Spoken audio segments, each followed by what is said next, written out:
E aí, pessoal, então vamos à nossa aula 2, né? O tema que nós estamos tratando é a política.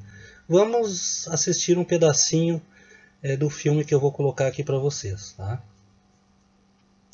Um dos políticos mais populares do Brasil. Aí, gente, estamos no segundo turno! No caminho certo para a vitória. Cadê a camisa amassada de campanha dele, gente?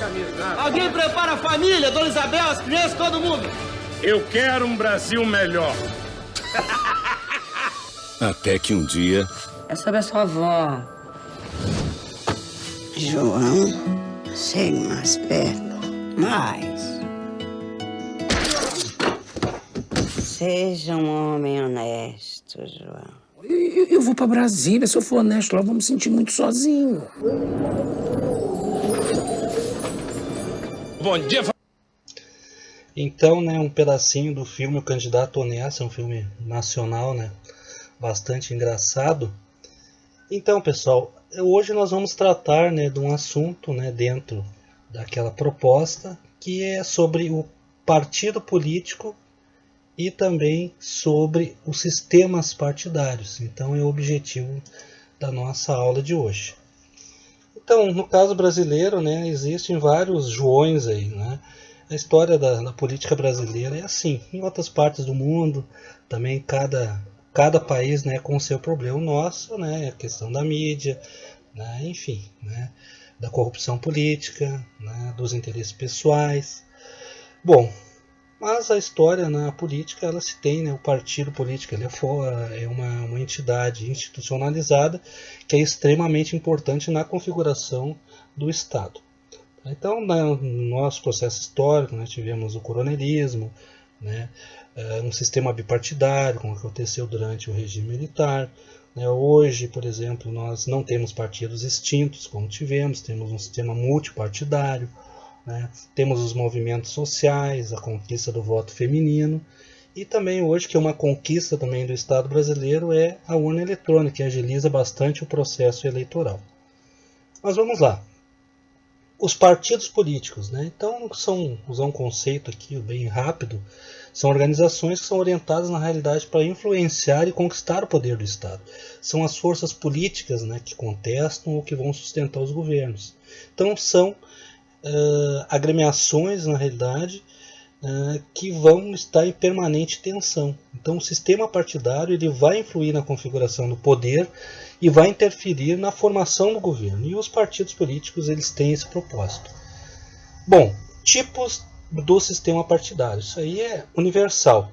Nós temos como exemplo o sistema monopartidário, né, o poder fica concentrado nas mãos de um comitê dirigente, né, do partido ou do secretário-geral. O exemplo atual é o Partido Comunista Chinês, né, como nós tivemos lá atrás o Partido Comunista Russo. Um sistema bipartidário, né, que atua apenas dois partidos, é duas formas, real e formal. Real, como nós temos assim, as disputas, né, por aqueles grandes partidos hegemônicos, como é o caso da Inglaterra e atualmente, né, nos Estados Unidos, tá, com republicanos, democratas, etc. E o formal é quando a interdição legal, né, quando pode ocorrer uma interdição legal, né, na existência de outras agremiações, né, como foi o caso do Brasil, né, de 65 a 79, aonde passaram, na realidade, a existir apenas dois partidos, a Aliança Renovadora Nacional e o Movimento Democrático Brasileiro. E o sistema multipartidário, né, que é o atual que nós temos no Brasil, aonde vários partidos vão disputar a esfera governamental.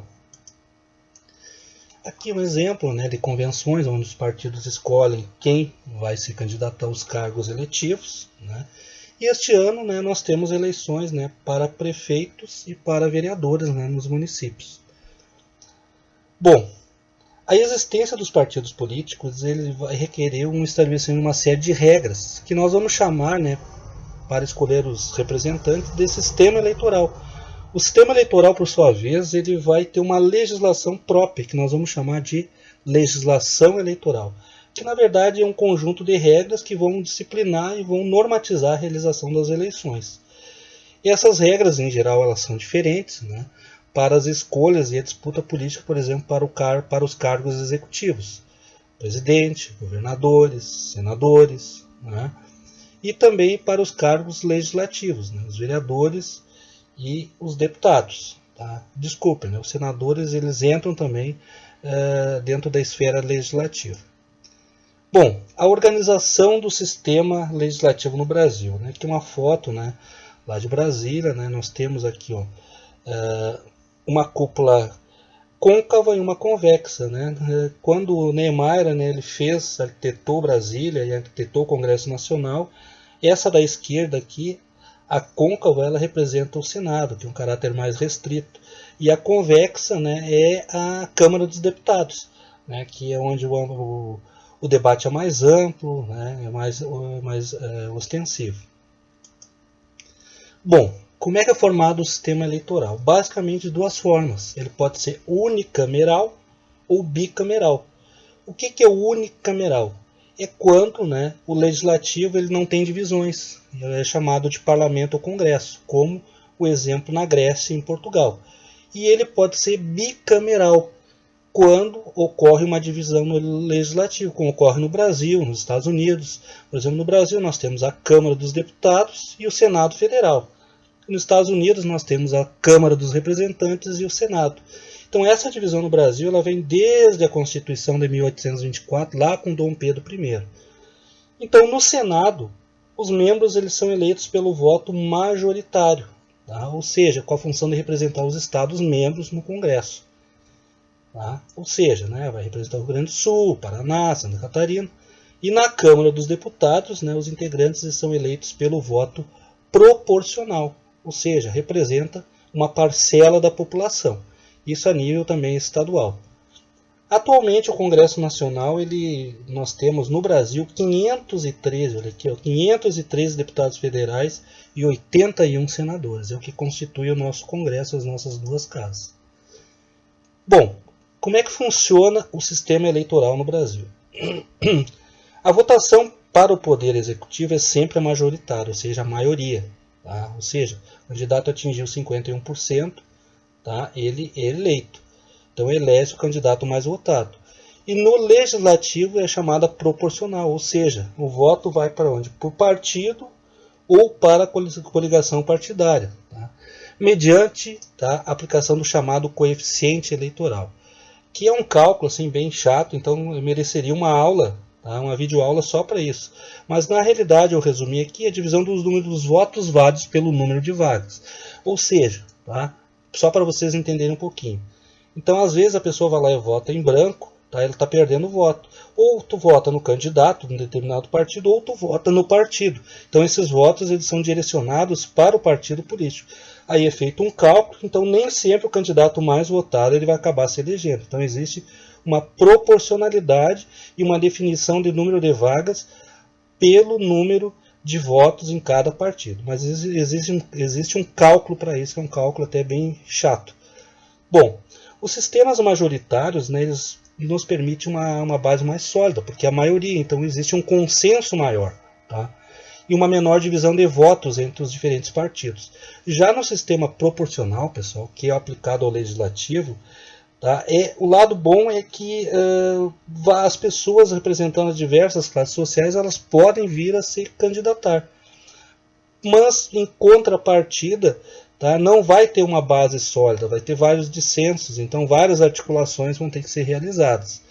No Brasil, na realidade, os cargos do Executivo e do Senado eles são preenchidos mediante votação majoritária, ou seja, pela maioria. E do Legislativo pelo voto proporcional, ou seja, vão ser ocupados, né, os cargos de acordo, né, com a proporcionalidade dos votos válidos de cada partido, tá, destinado então ao candidato, né, por meio daquele cálculo que eu já falei para vocês. Tá? Maiores detalhes vocês podem me perguntar depois que eu possa esclarecer. Bom, o Congresso brasileiro, isso aqui é importante, tá? Uma dica, ele é bicameral, então, tá? Duas casas, tá? Formado pelas Câmaras dos Deputados e o Senado.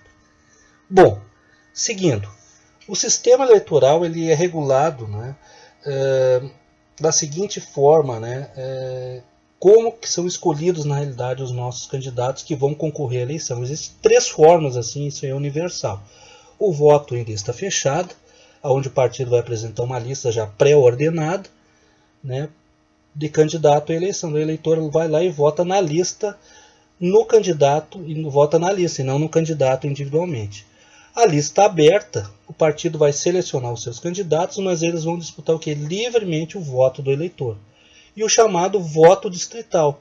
Daí é geográfico. Por exemplo, eu resido aqui em Santa Maria tem os seus distritos. Então cada distrito, tá, vai ser eleito individualmente os seus representantes dentro dos seus limites geográficos na realidade, pela maioria dos votos. Tá? Então Santa Maria e seus distritos, pelo número de votos, que vai escolher os seus representantes. O sistema eleitoral proporcional brasileiro, então, é o de lista aberta. Então, nós temos um sistema bicameral de lista aberta, ou seja, tá? Então a Constituição ela vai permitir coligação, inclusive, entre os partidos. Isso é ruim, porque que vai permitir o que? Uma fragmentação partidária que vai dificultar, na realidade, o que a gente chama de maiorias estáveis.